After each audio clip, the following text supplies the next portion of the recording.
Hello everyone, welcome back to the Vedic academy. Last class हमने पढ़ा था मौर्यन एम्पायर के बारे में। इस क्लास में हम लोग पढ़ेंगे पोस्ट मौर्यन डायनेस्टीज के बारे में, और इसे हम पढ़ेंगे 3 हिस्सों में, यानी यहाँ के नेटिव रूलर्स, फॉरेन रूलर्स और सदर्न किंगडम्स के बारे में, और जानेंगे यहाँ के ज्योग्राफिकल सिचुएशन को। तो चलिए शुरू करते हैं। The Vedic academy. स्टार्ट करने से पहले मैं आपसे रिक्वेस्ट करूंगा कि हमारे चैनल द वैदिक एकेडमी को सब्सक्राइब करें। इसके लिए आप जो वीडियो देख रहे हैं उसके नीचे जाना है और रेड कलर के सब्सक्राइब बटन को क्लिक करना है। सब्सक्राइब करना बिल्कुल फ्री है, बिल्कुल फेसबुक पेज के लाइक करने जैसा होता है, इसलिए प्लीज हमें सपोर्ट करें। तो चलिए एक बार जल्दी से रिवीजन कर लेते हैं अब तक जो हमने पढ़ा था।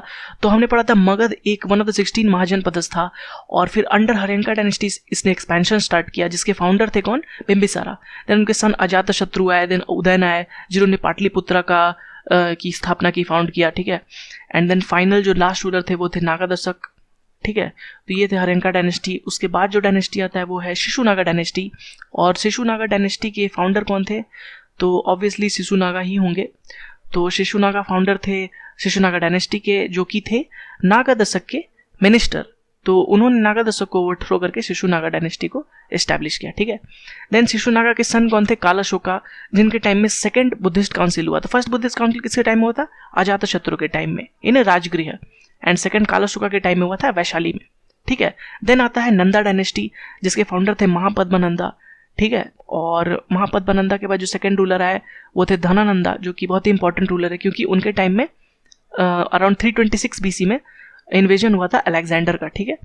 और धनानंदा को ओवरथ्रो किया था किसने? चंद्रगुप्त मौर्य ने, और एस्टैब्लिश किया था मौर्यन एम्पायर को। तो मौर्यन एम्पायर हमने पिछली क्लास में पढ़ा, जिसमें हमने पढ़ा था कि चंद्रगुप्त मौर्य ने फाउंड किया था, एंड देन बिंदुसारा ने एक्सपैंड किया था साउथ में 16 किंग्स को हराकर। देन अशोका आए थे, जिनके टाइम में जेनिथ पर पहुंच गया था अपने मौर्यन एम्पायर, ठीक है। लेकिन फिर उसके बाद क्या हुआ कि मौर्यन एम्पायर में वीक रूलर्स आने लगे, जिसके कारण मौर्यन एम्पायर काफी बड़ा हो गया एडमिनिस्टर करने के लिए और टूटने लगा, ठीक है। और लास्ट जो एम्पायर रूलर थे मौर्यन एम्पायर के वो थे बृहद्रथा, ठीक है। बृहद्रथा को पुष्यमित्र सुंगा ने, जो कि यहाँ के इंडिया के नेटिव रूलर थे, उन्होंने ओवरथ्रो किया और सुंगा डायनेस्टी का एस्टैब्लिशमेंट किया।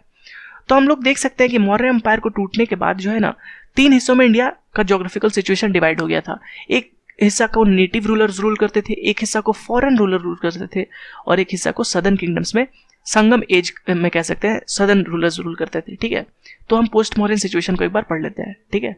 तो नेटिव रूलर्स में जो हमने पढ़ा, सुंगा डायनेस्टी ने ओवरथ्रो किया किसको?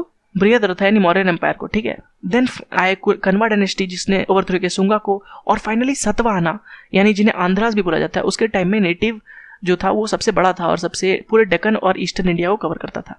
अगर हम लोग फॉरेन रूल में आते हैं तो मॉडर्न के बाद इंडो ग्रीक्स, जो कि वेस्टर्न पार्ट ऑफ इंडिया में थे, उन्होंने western part, north west part को अपने अंडर एक्सपेंशन स्टार्ट कर दिया। देन साकाज ने भी आए, जिन्हें सिथियंस या फिर वेस्टर्न सैट्रैप्स कहा जाता है। और देन पार्थियंस, जो कि ऑलरेडी थे मिडल ईस्ट में, वो भी ऑलमोस्ट आ गए, मतलब वेस्टर्न पार्ट ऑफ इंडिया में थे, वो भी आए। और फाइनली कुशानाज आए फ्रॉम ऑलमोस्ट नॉर्दर्न इंडिया कह सकते हैं, इंडिया के नॉर्थ चाइना से, ठीक है, लेफ्ट ऑफ हुआंग हो वे थे, ठीक है। और ये कुछ पार्ट तक कोएग्जिस्ट करते थे। तो साउथ सदर्न में आते हैं तो सदर्न में एक ट्राइपार्टाइट स्ट्रगल चलता था।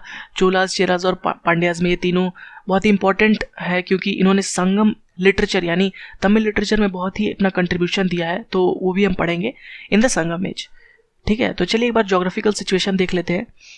तो जब अलेक्जेंडर घूम के चले गए थे वापस, तो ग्रीक्स ने इंडिया के वेस्टर्न पार्ट को कवर कर लिया था, लेकिन फिर चंद्रगुप्त मौर्य ने मौर्यन एम्पायर सेटल किया था, तो उन्हें वापस पुश कर दिया था वेस्टर्न पार्ट ऑफ इंडिया में।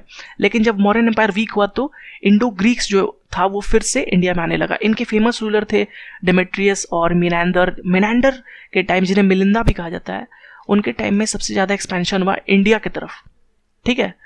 फिर हम लोग पढ़ते हैं वेस्टर्न सैट्रैप्स के बारे में, जो कि शाकाज थे और सिथियंस थे। तो वो देख सकते हैं आप कहाँ पे रूल करते थे। वो थोड़े वेस्टर्न, थोड़ा नॉर्दर्न गुजरात और वेस्टर्न पाकिस्तान में रूल करते थे। तो और पार्थियंस ने भी कुछ पार्ट तक इंडिया तक आया था, और वो बिल्कुल वेस्ट में थे, वो अभी नहीं दिख रहे हैं मैप में, वो बिल्कुल वेस्ट में थे, और कुछ पार्ट के लिए इंडिया में भी आया था, ठीक है। और सिथियंस यानी सैट्रैप्स ने तो एक टाइम पे ऐसा था कि मथुरा तक अपने आप को कवर कर लिया था, ठीक है। तो ये बात कर रहे थे हम 100 BC की। जब 100 AD की बात आई तो यानी 78 AD में क्या हुआ कि नॉर्दर्न इंडिया से, इंडिया के नॉर्थ से यानी चाइना से, हुआंगहो के लेफ्ट से, सेंट्रल एशिया से हम कह सकते हैं, ये कुशानाज ने इंडिया में एंटर किया, ठीक है, कुशानाज।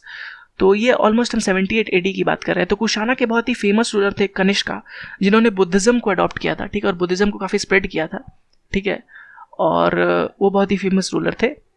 तो आपने देखा कि जो फॉरेन रूलर्स थे उनका जोग्राफिकल सिचुएशन कब कब कैसे एंटर किया था इंडिया में। हम लोग बात करते हैं जो यहाँ के नेटिव रूलर्स थे, तो शुंगा डायनेस्टी था ये 100 BC में, और देन वही कन्वा बना, एंड देन फाइनली सतवाहनाज ने उन्हीं को ओवरटेक किया, ठीक है। तो 100 AD में अराउंड आप देख सकते हैं सतवाहना ऑलमोस्ट इतना बड़ा था जो पूरे डेक्कन और ईस्टर्न इंडिया, सेंट्रल इंडिया को कवर करता था। ये था सतवाहनाज, या फिर जिन्हें आंध्राज भी बोलते थे, ठीक है। फिर आते हैं हम लोग एकदम सदर्न में पार्ट ऑफ इंडिया में। तो यहाँ पे 3 डायनेस्टीज थे, एक थे चोलाज, एक चेराज और पांड्याज, ठीक है।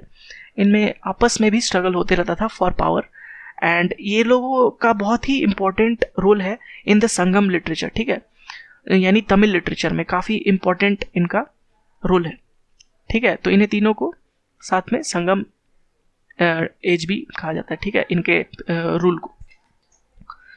तो आप देख सकते हैं इन जनरल कि इंडिया का geographical situation between 100 BC to almost 100 CE यानी 100 AD क्या था। तो फॉरेन रूलर्स नॉर्थ वेस्टर्न में, and central part of India में नेटिव रूलर्स, और एकदम साउथ में संगम एज।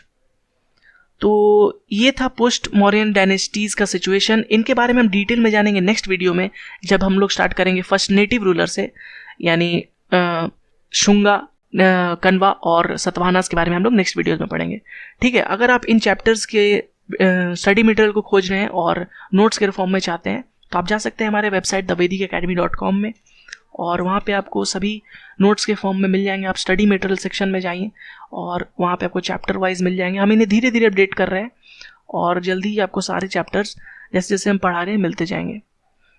तो thank you for watching our video. अगर आपने अभी तक हमारा चैनल सब्सक्राइब नहीं किया तो प्लीज़ सब्सक्राइब करें, हमें बहुत ही सपोर्ट मिलता है इससे और हमें आगे वीडियोज़ बनाने में प्रोत्साहन मिलता है। And thank you for watching again.